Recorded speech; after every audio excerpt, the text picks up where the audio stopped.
It's Frank Talks, Pleasures and Lifestyles, and I'm Frank because I have to be. Frank Talks is the program out to make the world a better place. And how do we do that? By sharing information and interviewing people who actively experience and live various different pleasures and lifestyles. And why do we do that?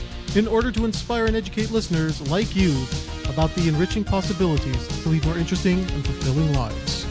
And speaking of incredible guests, we have an incredible guest for you this week. His name is Andy Gryn, and he has been working in the animation industry for over 30 years, and he brings that experience to Frank Talks today. Welcome to studio, Andy Gryn. I must say, it's a pleasure. And a pleasure for us, too. So let's start the interview right off the bat.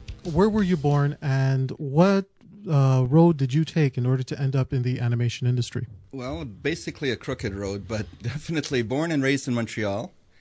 Animation, as a kid, watched all the Disney shows and Warner Brothers, Walter Lantz, stuff like that, enjoyed it, but got into it by chance. I was dating a young girl who was taking animation courses at the Museum of Fine Arts, and she took me to the Bibliothèque Nationale for a screening of what I didn't know then, but they were local-made commercial films, industrial films, all animated, and it was a screening once a month that would happen at this museum. And I asked, where are these from? Thinking that everything else was made in Hollywood and whatnot.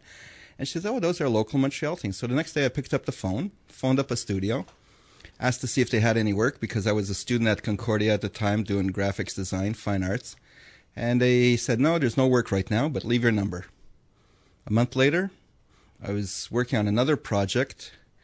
At that time, we had youth program projects paid by the government, and we were demonstrating fire extinguishers and how to use fire extinguishers in hospitals and stuff like that. And then I get a phone call saying, would I be interested in coming in to work in an animation studio? I said, but I'm working, doing this. And the person on the line said, how many days are you working? I said, 4. He said, well, come in and work the other 3 days. So out of the blue, I started a 30-year career in animation and moved on from doing painting cells to assistant animating, doing some animation, and did it as a journeyman job, just whenever there was any work to do, like any other company, that you go from one job to another. And I had the luck of getting onto the movie Heavy Metal around 1980. And moved out of the art end into production management. And I kind of never looked back into the art end after that. And then carried on working live action movies, working on commercials, animated commercials. And the last 15 years or so I've been dealing with voice directing and casting voices, working with actors instead of the artwork, which is a whole different art. So I had a very varied route through my animation, did a lot of different things, covered a lot of territory, and at this point I'm kind of going independent, not in animation but in multiple tasking, different jobs. It sounds like in your past you have worn many different hats in the world of television and animation production. Are you still wearing as many hats now? I think even more so now. I think as you travel along, you kind of pick up different expertise and different things happening as you move along, and no matter what you learn and what you pick up, you end up throwing it back into the ring to use and to test and to keep carrying on. I told my son, who was studying physics, and he passed it with honors, and he said, I don't want to do physics anymore. And he was worried that it was a waste of time and energy. And I said, no. That investment in that study is going to come to play. And he uses it in a certain aspects that, he might not seeing it now, but I do. So it's the same thing. Anything that you pick up and work at, whether it's drawing, knowledge, anything, you do use it and apply it. It's all well worth it down the road. Let's talk about your 15 years in voice directing. Well, not so much voice directing, but casting. Starting off with casting. I didn't direct right off the bat. I was pulled in out of the blue. A phone call came to me and said somebody wanted to set up an animation studio, and this producer was taking care of voice directing.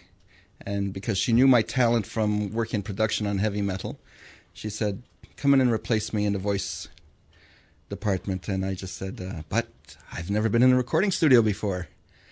I lied. I had been once, but simply as an observer, but not as a working.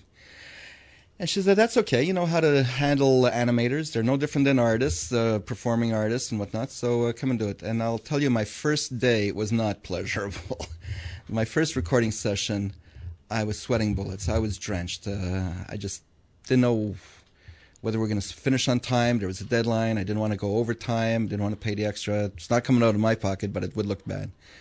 We finished by the skin of our teeth that first session, and then I said, I can't live like that. And so I redesigned how we worked. I proposed it to the producer, and she said, no, you're going to miss stuff. You're going to make mistakes. What I did, I streamlined the work. The actors worked in groups of dialogue. Originally, they were always taking a script and starting with line 1 and going to line 300. And I'm thinking, this doesn't work in movies. We never shoot anything in sequence like that or that tight. Why do we have to do it with dialogue? It's no difference. And I did that, and a 4-hour session became a 3-hour session. And the only guy that was hurting at the end of that was the sound technician, because he lost an hour of salary from studio time. And the producers were happy, and I said, I realized at that point, design it to make it work for you, and you don't have to pick up somebody's old habits that somebody else has. So that started my days, and it was hairy, and funny as it seems now, my first job was to find sound-alikes, which meant the production I came on, they had a bit of trouble with a few of the actors, and they were, let's say, canned from the show, and I had to find people that sounded like them. Little did I know that this is sometimes quite difficult. And being a novice and being ignorant to the whole thing, I just charged in there, and within a couple of weeks I found people, and not realizing what it would take, but through coaching them and encouraging them and working with their voices and everything, I found that I could get people involved, get close to what we're looking for, and kind of even create voices out of people that they never knew that they had. And that kind of put me in the back burner, saying, yes, I could direct, I could create and whatnot with cartoon voices. In all of your years working with different people, I'm assuming you must have worked with hundreds of different voice actors? Yeah. Oh, yeah, definitely. I always look at my Rolodex, and there's anywhere between 600 to 800 names of actors that either want to be or have done it with me or something like that. I keep a list separate from close friends and family and businesses, and there's quite a lot of actors out there bidding for the small jobs that are out there. There's not that much room for them to move, but it's still a good industry to get into.